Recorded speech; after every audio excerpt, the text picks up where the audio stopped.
That Christmas, the youre hummed with a different kind of urgency.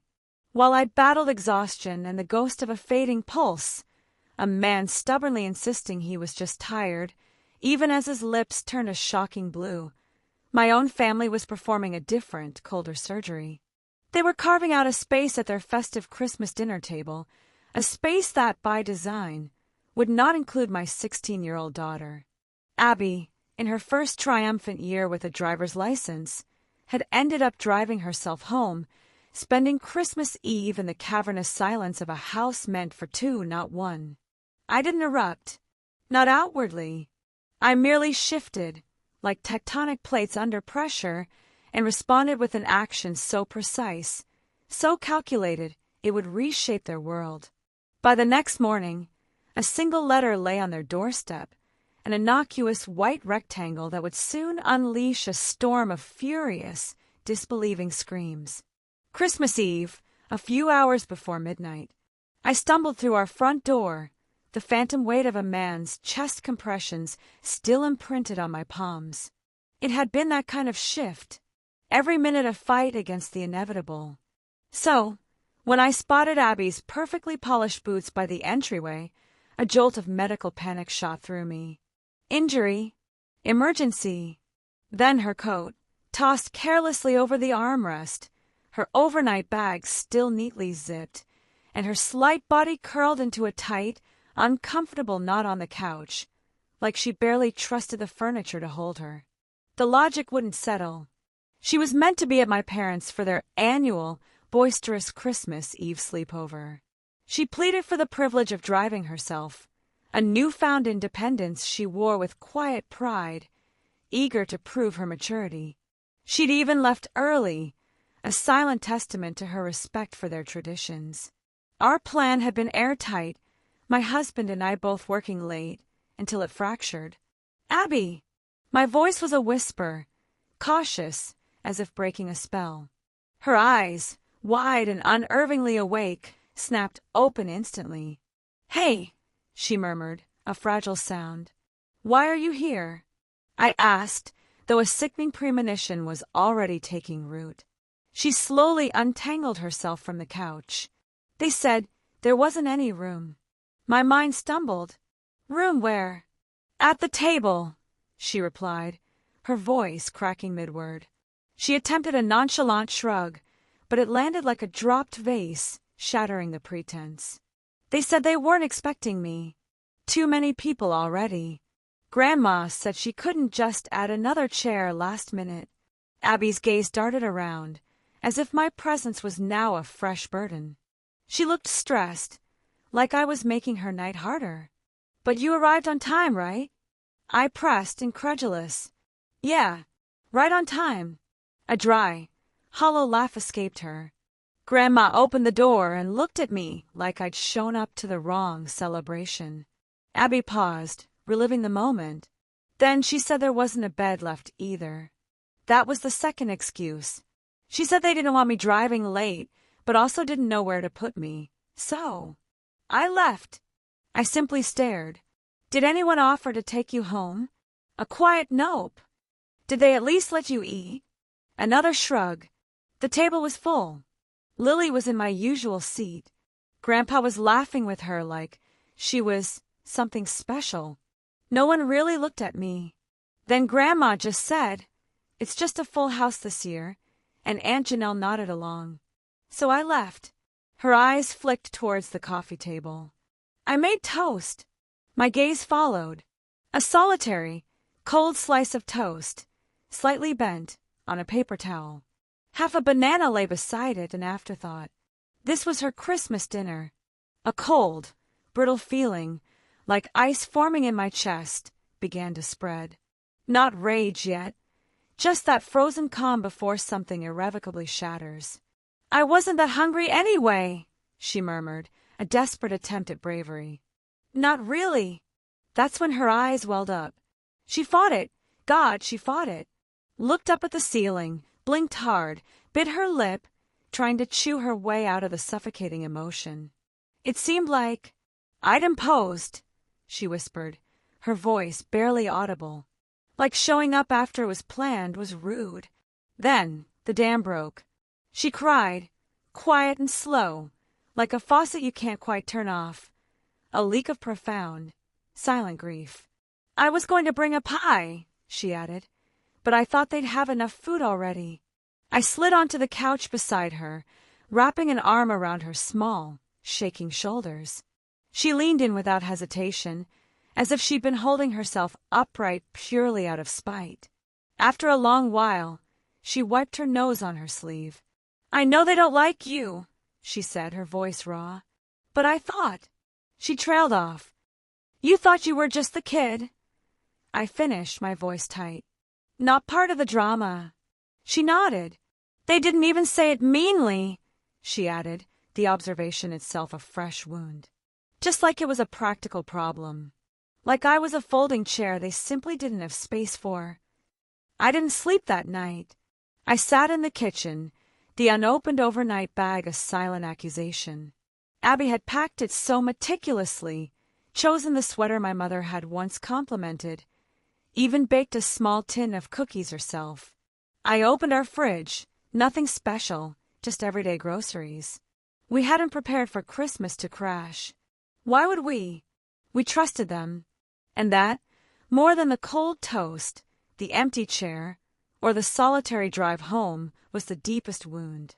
They had looked the sweet, awkward, brave girl, who arrived on time, cookies in hand, a hopeful smile on her face, in the eye, and with 28 people inside their bustling home, told her, "There's no room for you." They hadn't meant no space. They meant not you. The next morning, my husband returned home while Abby was still lost in the deep sleep of exhaustion. I explained it all, the words cold and precise, like surgical instruments. He stood for a long moment, the silence amplifying the weight of my words. Finally, he asked, his voice low, "So what do we do now?" I didn't answer then, but the path was already etched in my mind. There's a vast canyon between turning the other cheek and turning away a 16-year-old who yearned only for belonging. They had chosen the latter. I didn't create a scene. I responded with an act. That morning, my parents would find a letter on their doorstep, and the shouting would begin.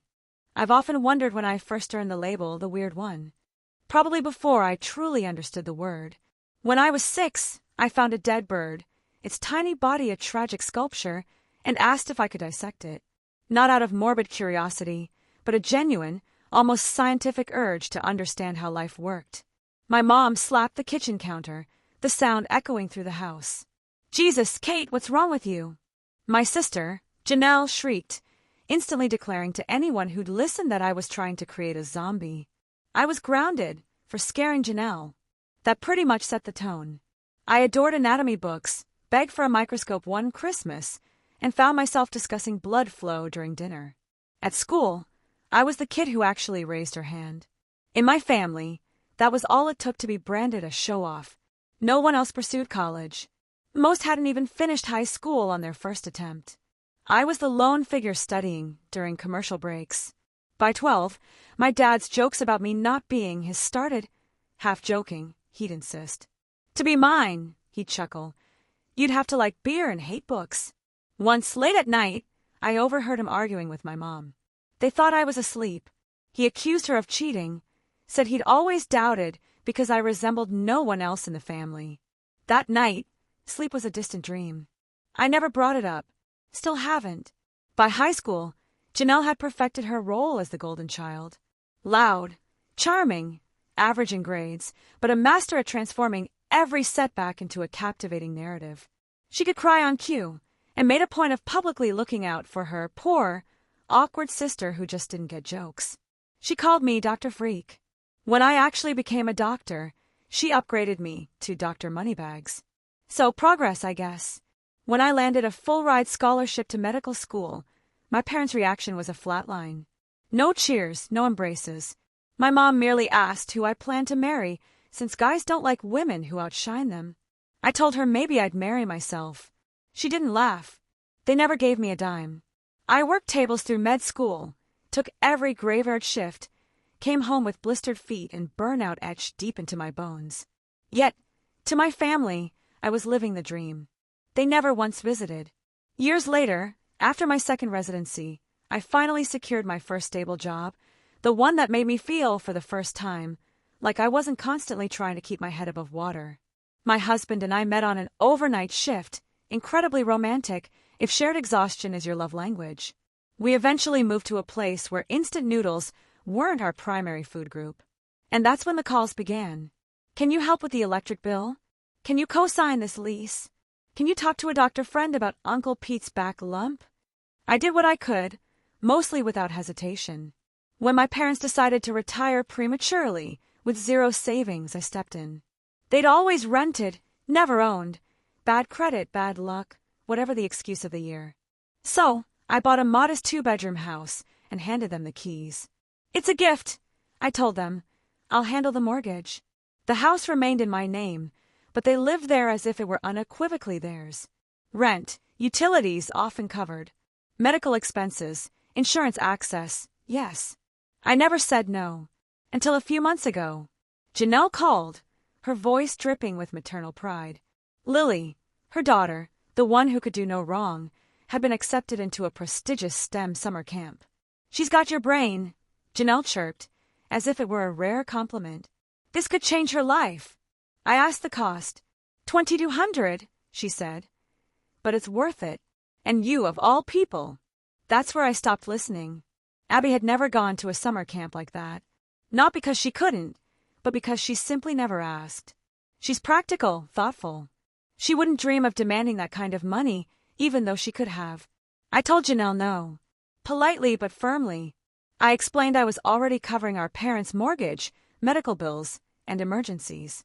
Perhaps she could apply for financial aid or a payment plan. Her tone sharpened, like a surgical blade. Wow, must be nice to have everything and still be so stingy. She's your niece. You're just jealous because Lily's actually going places. That last one might have been funny, if I hadn't heard my mom mutter something similar a week later, just out of earshot. Apparently, I was holding Lily back, just as I'd always held Janelle back, simply by existing as the smart one who made everyone else look bad. I didn't fight. I didn't explain. I didn't justify. I simply said no, and for the first time in my life, I truly meant it. That was 3 weeks before Christmas. Abby had glowed with excitement about Christmas dinner, proud to be trusted with the drive. She meticulously packed her overnight bag, even wrapping small gifts for her younger cousins.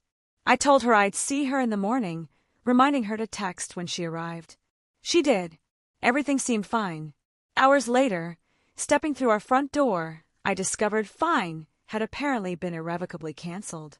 Abby looked up from the couch, a wobbly smile on her face that pleaded, "Please pretend this isn't a disaster." She told me, in the smallest possible voice, how Grandma had murmured, "No space at the table, or anywhere else," even though Abby had counted 20 chairs in use. A complex math problem with only one variable, her. I listened, letting her explanation thud around the room like a dropped, heavy suitcase. Then, I wrapped my arms around her, letting the quiet do the talking. She fell asleep in my arms, still wearing the sweater she'd chosen to impress them. When the house finally settled into silence, I sat alone in the kitchen, staring at the empty spot where her Christmas dinner should have been. I replayed every mortgage payment, every utility bill, every just this once, Katie, that had bled into a forever. They hadn't run out of room. They'd run out of gratitude.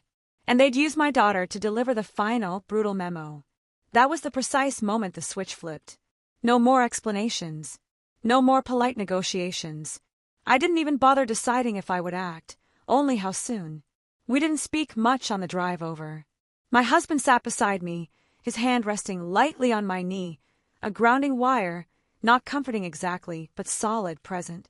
That was enough. The morning after Christmas always holds that strange, fuzzy quiet, like the world is still hung over on sugar and wrapping paper. I had hoped the house would be empty. It wasn't. 2 extra cars still occupied the driveway. One was Janelle's. The other, likely belonging to some cousin who'd lingered for leftovers. We got out. I clutched the envelope tightly. I hadn't slept. The shift, the scene with Abby, the cold dinner plate still on our counter. It all hummed in the back of my brain like a blown fuse. I rang the bell. Waited. Nothing. I rang again. Knocked. Silence. "Let's just leave it," my husband said gently. I stood there for a beat longer, then nodded. As we walked back toward the car, I carefully tucked the envelope against the doorframe, ensuring it wouldn't blow away. I was just opening the driver's side door when I heard it. The slow creak of the screen door, a slippered footstep. I turned. My mother emerged, wrapped in one of those fuzzy robes she always wore during the holidays, the kind she'd brag about getting for 90% off. My mother emerged, wrapped in one of those fuzzy robes she always wore during the holidays, the kind she'd brag about getting for 90% off. She bent, picked up the envelope and opened it. Her face went blank, then pale. Then she screamed, "Frank." Her voice cracked like a snapped wire. "Frank, get out here. She's throwing us out." My dad appeared in the doorway, still in yesterday's clothes. "What the hell?" Janelle followed, in her Christmas pajamas, clutching a mug, as if expecting a cozy morning chat. "What's going on?" My mother whirled, pointing down the driveway at me like I was a stray animal who had just soiled her porch. "You ungrateful little—" We were already pulling away, the rest of her sentence lost to the roar of the engine. It didn't matter. I knew the greatest hits. By the time we got home, my phone was buzzing incessantly. I ignored it. It vibrated again and again. On the 6th ring, I picked up. "How dare you?"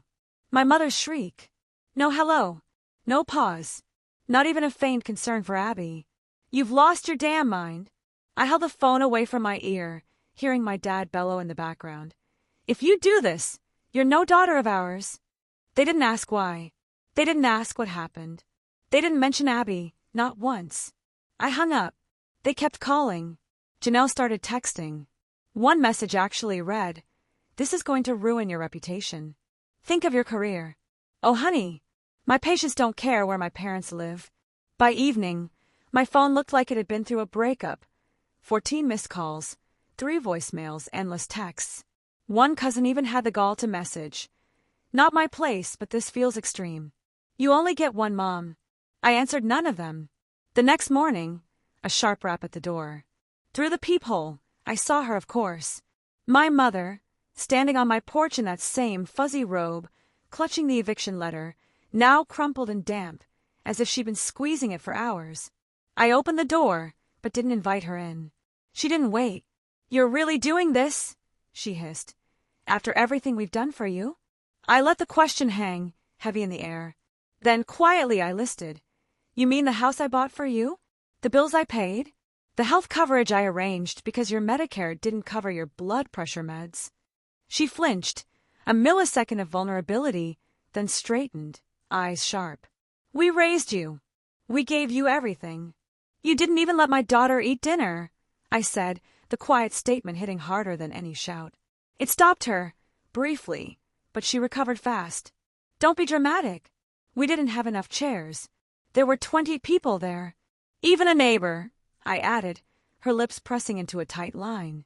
"I didn't send that letter to be cruel," I continued. "But if you think you can treat Abby like she's disposable, oh, for God's sake," she snapped, suddenly animated. "Stop acting like we're monsters.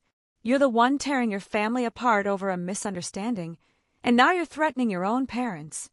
She brandished the crumpled letter like evidence in a trial. Then, in a moment that felt pure theater, she ripped it in half, slowly, deliberately, as if that would somehow void the legal process. "That's done now," she declared, a triumphant smile on her face. "If you want us to forgive you, you'll pay for Lily's science camp and drop this ridiculous tantrum." I said nothing. That was the precise moment I realized they had never taken me seriously. Not for a second. Not when I was a kid, fascinated by dead birds. Not when I became a doctor. Not even now. To them, I was still the awkward, science-obsessed girl who should be grateful for scraps and know her place. The girl they resented, but never truly respected. They thought I wouldn't follow through. But they were wrong. I watched my mother walk off the porch, muttering to herself like the hero in a tragic play, and quietly, calmly close the door. In my head, I was already making the next move. My mother had torn up the eviction letter as if it were a junk mail flyer, right after accusing me of being selfish, loveless, and emotionally unstable. And then, the audacity, to smile and say, "Pay for Lily's science camp, and we'll forgive you. We'll forgive you." As if they were the victims. As if turning away my daughter on Christmas was merely a lapse in etiquette, not an act of cold cruelty. 2 mornings later, I met with a lawyer. I laid everything bare. The house in my name, the 7 years of mortgage payments, the endless bills, the dental plan, the quiet, unacknowledged sacrifices. He didn't flinch. "I assume you want a formal eviction," he stated, as casually as commenting on the weather. I nodded. The notice went out that same week. 60 days. Paper stamped, signatures acquired. And this time, they couldn't tear it up and pretend it didn't exist. I kept paying the mortgage. I wasn't about to let my credit die for the sake of a statement. But everything else? Gone. Utilities, cable, medical reimbursements. They were about to receive a crash course in what no support actually looked like. 2 weeks later, a knock at my door. Aunt Elaine, the good aunt, or so I'd thought. She held a tin of cookies and a rehearsed expression of concern. "Kate," she began, her voice soft, "I just want to talk." I let her in. I knew exactly why she was there. We sat in the kitchen. I poured tea, but neither of us touched it. "It just doesn't sound like you," she started, "throwing out your parents over a misunderstanding." A sharp, unkind laugh escaped me. I told her about the house, the bills, the betrayal of Christmas Eve. How my parents had made room for 28 people, including a neighbor and 2 cousins I hadn't spoken to in a decade, but not their own granddaughter. Aunt Elaine's face paled. "I didn't know. They didn't tell you," I corrected. She left like someone who couldn't unhear what they'd just heard. 3 days later, a text. I didn't understand before. I do now. 1 week before the deadline, my lawyer called. "They haven't moved at all," he reported, a hint of exasperation in his voice. "Then we proceed," I replied, my own voice flat. That same day, I put the house on the market, priced fairly, not inflated. I wasn't looking to squeeze every last dollar. I just wanted to be done. A buyer made an offer quickly. Families love that neighborhood. They had one condition. The place needed to be completely vacated. Vacant possession required, my agent reminded me. "Understood," I said. I didn't go on the day they were removed. The new owners handled it through official legal processes. From what I heard, it wasn't pleasant. But what followed wasn't any easier. Janelle, of course, took them in. My sister had always relished playing the role of the more compassionate one. She gave interviews to the cousins, like she was on a press tour. "She's abandoning them," she declared, all because of one holiday misunderstanding. 3 weeks later, she was standing at my front door, eyes bloodshot, hair tied back in a frazzled bun. "I can't do it," she blurted, skipping any greeting. "They're constantly bickering. Mom says the living room is too cramped. Dad complains the kids are too loud. They won't even agree to share a bathroom. I'm losing my mind." I leaned against the doorway, arms folded. "They need a rental," she pleaded. "You could at least help with that. Just enough for a deposit." "No, Janelle." My voice was calm, definitive. "You saw them turn Abby away on Christmas Eve. You stood there and did nothing. That was your choice." I nodded slightly. "This is mine." She blinked, hesitated, then turned and left without another word. A week later, she kicked them out too. They ended up in a rental nobody would brag about. 2 small rooms, 1 space heater, a crooked front step that leaned like a shrug. Their meager pensions barely covered the basics, rent and groceries. The vacations were gone. The dinner parties over. The anniversary cruise they'd been planning forgotten. They started reaching out to the extended family, desperately trying to gain sympathy. They claimed I'd abandoned them without notice, that I was unstable, cold, always had been. But by then, I had already spoken to the uncles and cousins, quietly, factually. I sent them proof, scanned bills I had covered, a copy of the eviction letter, properly time-stamped and certified. One cousin simply replied, "Wow." Another sent a thumbs-up emoji. No one was rushing to rescue them. And I wasn't either. 2 months later, Abby and I sat on the porch, sipping iced tea. No plans, no pretending, just a peaceful afternoon. "You know," she said, her voice soft, "I don't miss them. Neither did I. My phone buzzed. Unknown number. I opened the message without thinking. Hope you're proud of what you've done. I deleted it instantly. No hesitation, no reaction. They'll probably text again, Abby said offhandedly. They always do, I replied. But they're not my problem anymore. And they weren't. They once said there wasn't room for Abby at their table. Now, there was no room in our lives for their cruelty, control, or manipulation. Fast forward 2 years. They're still living in that crumbling rental, still pointing fingers at everyone but themselves. Abby, she's thriving, studying what she loves, free of the shadow of their judgment. The money from the house sale went beyond just covering her tuition. It bought her peace, and it gave me a profound sense of closure. I don't return their calls. I don't send support. I don't lose sleep. I protected my daughter. I chose her, finally. But I want to know what you think. Did I go too far, or was this the only way to break the cycle? Share your perspective in the comments below. And if this story resonated with you, if you crave more narratives that unearth the hidden truths and quiet battles of life, then join our growing community at Echo Tales. Subscribe and hit that bell to ensure you never miss a new chapter in our collection of true stories.